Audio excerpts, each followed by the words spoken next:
उत्तराखंड का एक ऐसा ब्रिज जो 11,000 फीट की हाइट पर इन ऊंची चट्टानों पर बना है। करीब 150 साल पुराना ये ब्रिज इंडिया से तिब्बत जाने वाले ट्रेडर्स का ट्रेड रूट हुआ करता था। पर कमाल की बात यह है कि इस पुराने वुडन ब्रिज तक आज भी ट्रैक करके जा सकते हैं, जिसका नाम है कड़तांगली। सिर्फ 2 मीटर चौड़े और 150 मीटर लंबे इस ब्रिज पर कहीं कहीं चट्टानें इतनी नीचे हैं कि आप सीधे खड़े भी नहीं हो सकते। अरे देखो कितनी पास है ये क्लिप, मतलब मैं पूरे ऐसे सीधे खड़ा भी नहीं सकता, इतनी पास है क्लिप्स। पर यहीं खड़े होके दिखता है नीलोंग वैली का सबसे खूबसूरत नज़ारा। क्या आपने कभी ऐसी सब्जी मंडी देखी है? ये खूबसूरत नज़ारा है कश्मीर की फ्लोटिंग वेजिटेबल मार्केट का, जहाँ श्रीनगर की डल लेक पर पानी पर तैरती इन शिकारा नाम की बोट्स में सब्जियां बेची जाती हैं। 100 से भी ज़्यादा शिकारा हर सुबह इकट्ठी होकर इस खूबसूरत नज़ारे को बनाती हैं, क्योंकि सब्जियां सिर्फ बेची ही नहीं बल्कि खरीदी भी शिकारा भी जाती हैं। और ख़ास बात तो ये है कि ये सब्जियां उगती भी पानी पर ही है। डल लेक के इन फ्लोटिंग फार्म्स में लगभग हर तरह की सब्जियां उगाई जाती हैं, और इस मार्केट को सामने से देखना एक बहुत ही अनोखा एक्सपीरियंस होता है। इसी तरह की चीज़ें ही तो कश्मीर को इतना खास बनाती हैं। इंडिया की एक ऐसी खूबसूरत जगह जिसके बारे में ज़्यादातर इंडियंस को पता भी नहीं है, क्योंकि ये इंडिया के एक दूसरे छोर पर इतना दूर बसी है कि यहाँ से इंडिया तिब्बत बॉर्डर सिर्फ 30 किलोमीटर दूर रह जाता है।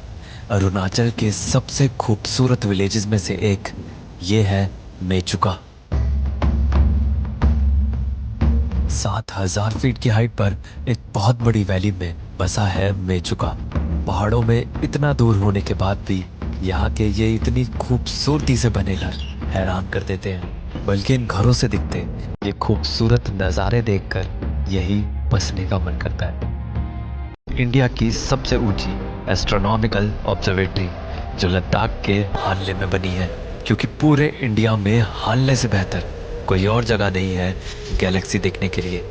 इसलिए ये पूरा एरिया आता है इंडिया के फर्स्ट डार्क स्काई रिजर्व में, जिसमें कई सारे टेलीस्कोप्स लगे हैं। पर इनमें सबसे ज़्यादा हाइट पर लगा है ये हिमालयन चंद्रा टेलीस्कोप। ये वाला टेलीस्कोप कंट्रोल हो रहा है 3,000 किलोमीटर दूर बैंगलोर से। सारा डाटा इसरो में जाता है और इसरो इस डाटा पे रिसर्च करते हैं। और सबसे अच्छी बात यह है कि इस टेलीस्कोप को अंदर से भी देख सकते हैं। ओह वाह, कितना बड़ा, मतलब इस एरिया में आके लग रहा है ऐसा कि स्पेस स्टेशन में आ गया हो जैसे मैं। पर इस जगह की असली खूबसूरती तो रात में पता चलती है, जब मिल्की वे दिखता है। अभी इतना अच्छा मिल्की वे दिख रहा है ना मुझे यहाँ से, क्योंकि यहाँ पे जहाँ पे अभी मैं हूँ वो कम्प्लीटली अंधेरे में है जगह। 8,800 फीट की हाइट की इस पीक के ऊपर से बहते हैं कुछ बहुत ही खूबसूरत वाटरफॉल्स, बल्कि इंडिया में हिमालयाज के अलावा इससे हाईएस्ट पॉइंट और कहीं नहीं है। और इसी वजह से इसे एवरेस्ट ऑफ साउथ इंडिया भी कहा जाता है। और इसको अन्नामुदी नाम इस पहाड़ की शेप की वजह से ही मिला है। मलयालम में अन्नई को कहते हैं हाथी और मुदी को सर, क्योंकि इसकी शेप एक हाथी के सर जैसी लगती है।